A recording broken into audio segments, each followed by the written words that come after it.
Hello everyone, আসসালামু আলাইকুম।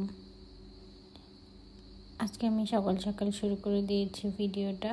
তো এটা ছিল আমার ঈদের দিনের সকালের একটা ভিডিও। এখন বাজে সকাল 6টা। আমি ঘুম থেকে উঠে আমার গাছপালাগুলোকে একটু দেখে নিলাম। তারপর আমি ঈদের দিন যেহেতু বউ আসবে না, তো আমাকে সব কিছু করতে হবে। সকাল সকাল আমি একটা লাচা রান্না করে নিলাম।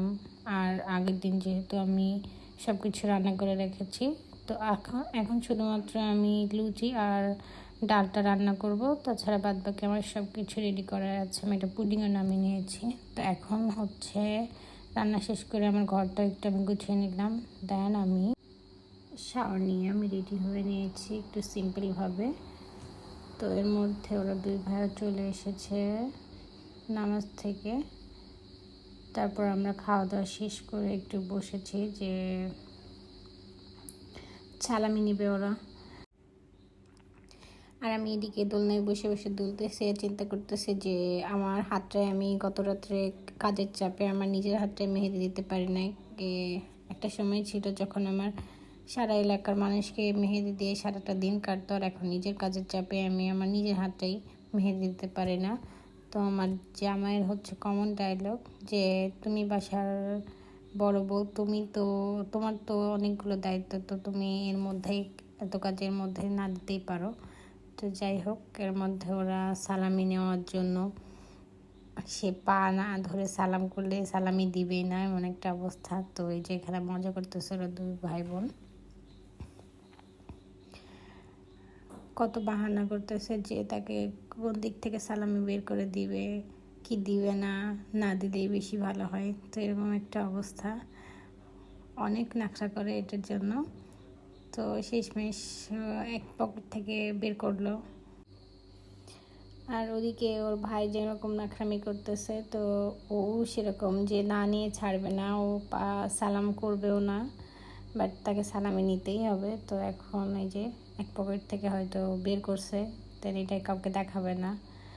বাচ্চাদের মতো দুষ্টামি করতেছে দুজন। আমি এটা বসে বসে দেখতেছি আর মজা নিচ্ছি। তো যাই হোক, শেষমেশ দিয়েছে এবং বলছে যে এখন সোজা যে ঘুমায় পড়বে, আর কোনো কিছু করবে না। তো কাব্বিরেরও ঠিক সে একই অবস্থা, ওরেও সালাম না করে দিবে না, আর ও করবে না সালাম। তো যাই হোক, মজা শেষ করে এবার আমার সালামি নেওয়ার পালা। তো কি আর করার, ওরা না করলেও আমাকে করতে হবে। তো আমাদের সালামি পর্ব শেষ করে আমরা রেডি হয়ে নিয়েছি। এখন যাব আমরা অফিসে, কারণ আমাদের দুপুরে লাঞ্চের দাওয়াত ছিল ওখানে। তো আমরা সবাই একসাথে লাঞ্চ করব। আর ওই দিক থেকে বারবার আমার জামাইয়ের ভাগিনা ফোন দেয় আর বারবার বলে আমি এতিম এতিম লাগে, আপনারা আসেন আসেন। তো আমরা চলে যাচ্ছি এখন। তামান্নাও চলে এসেছে আমার বাসায়, তো আমরা একসাথে এখন যাব। তো এই যে আমরা চলে এসেছি অফিসে। এখন তাদের ঈদ পর্ব চলছে, কোলাকুলি করতেছে। তো তার মধ্যে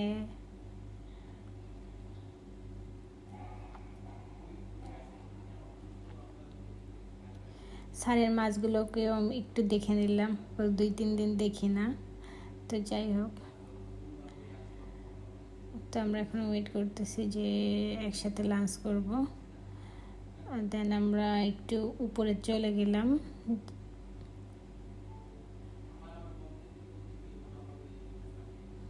এই যে আমাদের সানাউল্লাহ চলে এসেছে, সে আমাকে বলতেছে ঈদ মোবারক ম্যাম। তো আমরা এখানে একটা মিরর শট নিয়ে নিলাম। এই যে আমার নাচুনি বুড়ি আমার বাসায় একটু নাচানাচি করছে, তো সেটার স্ক্রিপ্টটা আমি নিতে ভুলে গেছি। তো আমরা এখানে কয়েকটা ছবি উঠিয়ে নিলাম এবং লাঞ্চের জন্য আমরা বসে পড়েছি। তো এখানে দুপুরবেলায় ছিল হচ্ছে খিচুড়ি আর তপন ভাইয়ের হাতের গরুর মাংস ভুনা। লাঞ্চ শেষ করে আমরা খাওয়া দাওয়া শেষ করে বাসায় চলে এসেছি।